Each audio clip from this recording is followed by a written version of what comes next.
陆股现在到底发生了什么事呢？就很像武则天守寡，失去理智啦。陆股后来怎么走呢？带您快来看。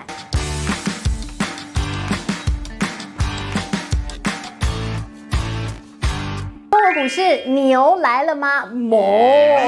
这次呢，到底是涨真的还是涨假的呢？到底呢，大家怎么看现在的中国股市气氛如何？当然，除了看消息之外呢，也要来好好看看到底钱有没有真的流进中国股市啊。所以今天呢，我们就带您好好来梳理梳理到目前为止一些相关陆股的消息。好，我们首先呢，先给大家一些数字了。从9月24号，中国人行啊推出了这个救市的一个暴力救市政策之后，就不得了了。你就看到中国股市啊，每天都喷发。好，那么当然呢，现在呢，我们看到的是中国11长假期间啊，中国陆股呢要在这个10月8号再重新开盘，但是呢，这中间短短几天呢，我们给大家数字，上证呢已经涨了21%了，深圳涨30%，创业板涨了42%啊，所以呢，总体的一个整理数字是，中国 A 股呢总共呢是总市值增加了10兆人民币。如果平均分下来，每一个股民大概赚到了47000元的人民币了，听起来很开心。那你赚到了没有嘛？这才是重点嘛。好，那我们就来看到了哦。那到底呢是涨真的涨假的？我们如果看绝对数字，会觉得哦，是不是涨很多了，对不对？但是呢，涨很多要不要居高思维？你有很多的一些指标可以看。我们先来看杠杆率。这一次为什么讲到这里大家很紧张？因为大家就会突然间想到2015年那个时候泡沫的状况。那个时候大家还记得吗？陆股呢这个飞到天上去，涨到5000多点哦，然后大家一片向好，然后连和尚光头尼姑都跑去开户。我要买股票的时候，崩跌，那时候是整个腰斩哎，然后就那些和尚尼姑怎么办？还俗去赚钱哦，还是更潜心向佛？天哪，救我！这可能吧？所以呢，就看到那个时候那种噩梦又出现，就是真的假的？会不会又崩下去哦？那这回要告诉你，那个时候2014到2015年那个时候的陆股呢是翻倍涨，但是呢，大家因为疯了，很开心，所以呢，不断的开杠杆在操作。但这一次不一样，因为这一次呢，并不是什么业绩很好啊，景气也倍儿棒啊，然后那个时候强的不得了，不是那个时候的。所以呢，现在基期非常低，突然间的往上涨呢，没有杠杆开很大的一个问题哦，所以呢，现在有很多的一些这个财经学家就讲了，其实现在的这个陆股呢没有那么样的危险。好，但是呢，没有危险就可以冲进去嘛？哦，那你先等一等。好，我们现在来看到了哦，其实现在呢，在陆股在短期的瞬间暴涨的过程当中，有一批人啊。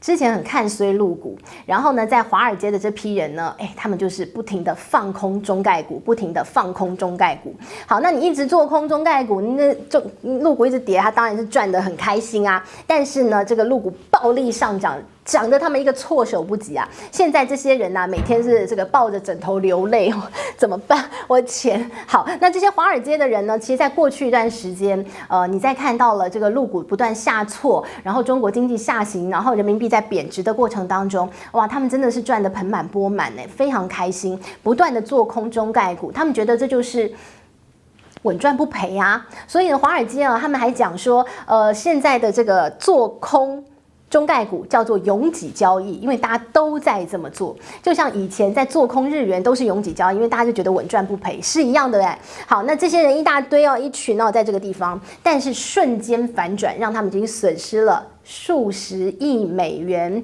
而且他们可能亏更多哦，因为这些人哦，不到黄河心不死哦，这个不见棺材不掉泪哦。你看陆股这样一直涨哦，他们还一直往上继续加空哦，好哦，你到时候就口袋空空哦。好，那所以呢，你看到这些人不认输哦，所以呢，现在很多华尔街的人哦，有的是赶快止血认输哦，对不起，我现在改做多，但是有一些哦，就是你知道耳朵很硬啊，听不进忠言逆耳啊，继续做空。好，他们就赌说还会再下来，所以一直往上继续空下去。好，那目前为止，他们账面上本来哦，从今年以来他们大赚钱，赚60-70亿，但现在呢，不但这些赚的通通还回去，还倒亏了30几亿美元，当然是账面上了。所以呢，他们现在还不断在加空，那我们就等着瞧到底谁会笑到最后。但是呢，这个陆股这样不断的往上涨，当然你看到了在美国挂牌的一些 ETF， 比如说中国金龙指数啊，最近也是暴涨了30%那所以呢，那现在大家就说怎么办？我现在是不是来不及上车啊？那个车已经发车了，往前去赚钱了，我还在这个车站不行，所以现在呢，他们在华尔街有一个名词叫做 FOMO。他说现在呢，对于这个中概股、对于陆股，已经出现一种 FOMO 的一些情绪。什么叫 FOMO？ 就是呢，我害怕错过的那种气氛，所以大家都急着赶快要上车，对不对？但是呢，我们来看到有公道伯出来讲公道话了。巴龙周刊就提醒大家，你要做多，你看到这个陆股中国股市在涨，你要做多的话，请你要做对标的，你应该要去直接买中国的股票，而不是买那些以前大家觉得中概股嘛，就是中国概念股，对不对？他们回来去挑辉达也是中概股，因为他觉得它有市场在中国，苹果也被归纳在中概股，因为他觉得他在中国卖 iPhone 手机，有很多类似这样的一个公司。那巴龙周刊就出来说，这不是以前的概念，因为现在呢，这些外国的公司，它在中国市场可能是滑铁卢哦。因为呢，现在中国民族主义高涨，他们连消费者都有民族主义，我要买华为手机，我不买 iPhone。所以呢，他说这些这个美国的企业啊，欧洲的企业在中国市场的，你不要乱买那个股票，它不会涨好，它如果涨的话，它有别的它自己的题材，但你应该要真正去买的就是像阿里巴巴，像是京东，像类似这样的一个股票，它才会真正的可以有那个中国暴力救市的一个大利多。所以他提醒大家说，请三思，看3遍，不要乱买股票。好，所以呢，你就看到了，现在还是有很多人告诉你说要怎么买法哈。好，那再来我们就看到，那美股呢？美股呢，我们看到了现在他们的一个动作到底前往哪里去哦？很多的一些美股他们的这些投资人，因为接下来有美国总统的选举的一个变数，所以他们现在不断的从美国股市提款，然后放到比较稳当的地方。所以你最近看到这些大型的股票基金呢，它不断的是净流出，那净流出的幅度非常大，流入哪里呢？他们就去买了货币市场基金。货币市场基金简单来讲，就现金，差不多那意思。它会有一点点的利息，然后呢，它几乎放在那里，变现容易，就放在那里。所以大部分的钱放到那个地方去，他们觉得这样比较稳当。因为不然的话，一下你看以色列、伊朗是不是又要打仗了？然后你又看到了，现在好像这个美国的经济状况，大家看到经济数据也担心，所以呢有很多变数。那再加上美国大选，所以大家选择把钱放在一个比较稳当的地方，亦或是陆股，就是他们觉得那是低基期，我要从已经涨很高的美股把钱挪出来，挪去稳定的地方，挪去比较低基期。这也是为什么现在陆股非常讨人喜欢吗？或者是引人注目的一个很重要原因。好，但是呢，当然也要告诉大家隐忧，因为所有事情都有一体两面，有很好的地方，当然你也要先把它可能发生的一些坏的结果放心上哦。好，那我们就来看什么叫现在陆股的隐忧，那就是呢，当一个市场它跌了很久，刚刚开始涨的时候，你有什么心态？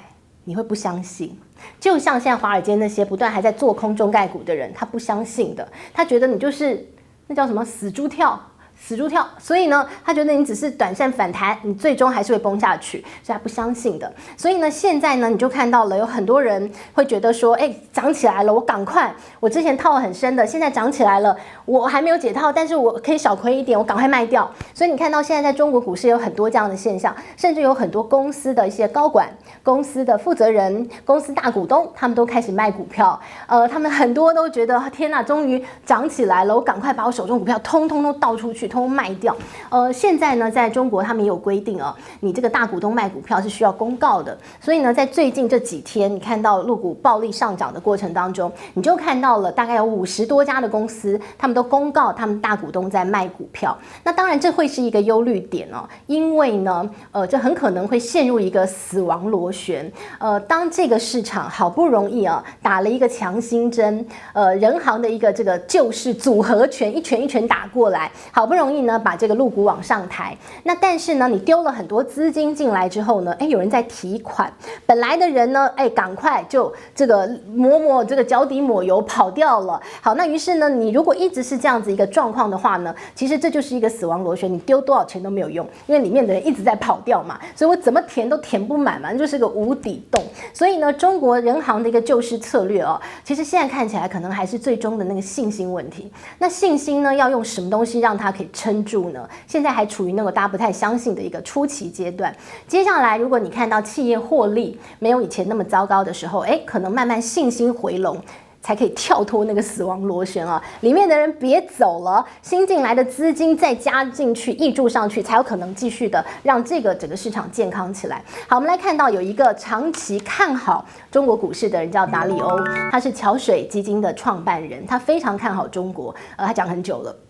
好，那他最近怎么讲呢？他说，这次呢，人行的一个救市策略哦，他觉得很好，但是他觉得要做的更多才行。他说，如果中国人行愿意做的更多的话，那很可能我们看到这一次的救市，它会可以写入历史的史诗级的救市，就仿佛当年欧债危机那个时候呢，这个欧央是怎么救起来的？在2012年的时候，欧债危机的时候啊，欧央的这个当时的欧洲央行的行长呢，他就讲了，他说我要不惜一切代价，我就是要救这个欧元，我就是要救起欧债，真的被他救起来了。那个时候呢，你现在回想就哇，那个是一个历史性的时刻。所以呢，达里欧说，如果这一回啊，中国政府愿意再更下重手去救的话，也可能会成为一个历史时刻，就是呢，整个陆股就此扭转局势，开始一路往上了哦。那除此之外呢，还要带您来看到的是，也有一个非常看好中国的股市的人，叫大卖空的一个原型人物，他也是一个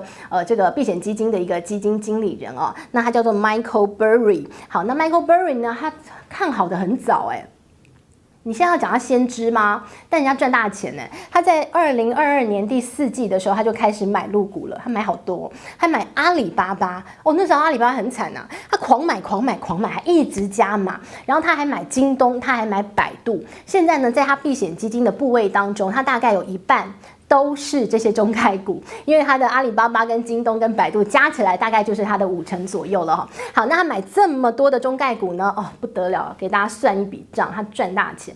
他的阿里巴巴，他的均价买在78块钱美金，现在你去查阿里巴巴多少钱？115啦，在我们录影这一天哦。所以呢，哇，你光是这一笔阿里巴巴算起来，他已经赚49%我都还先不要算京东跟百度呢，他都已经赚翻了他。所以呢，你就看到了。他这个默默押宝，鸭子划水，现在呢，终于是开始收割他的美妙的果实啊，可不是收割韭菜哈。好，那当然呢，这个陆股会涨到什么时候呢？我们就给大家看一些重要的投行目前的预测。好，目前呢，我们看大摩觉得陆股呢可能还有在10%左右的一个这个空间。另外呢，包括像瑞银觉得本益比还是10.6倍，蛮低的，所以他觉得接下来可能还有7%左右的空间。另外呢，这个巴克莱也觉得这次看得出来中国政府在认真处理问题了。那当然，接下来怎么涨还要再看看。这个边走边看好，但是呢，还是要提醒大家因为呢，短线当中陆股呢其实已经涨非常多了所以呢，震荡一下很可能是有的。所以呢，在这个11长假回来，这个陆股重新开盘之后，大家还是要小心涨多了之后的震荡，但是接下来有没有机会继续往上呢？目前我们看到这么多的投行都认为还是有机会的，只要中国人行持续救市，应该是没问题。好，所以就提供给大家，这是对陆股的看法，希望你喜欢喽。我们下回见，拜拜。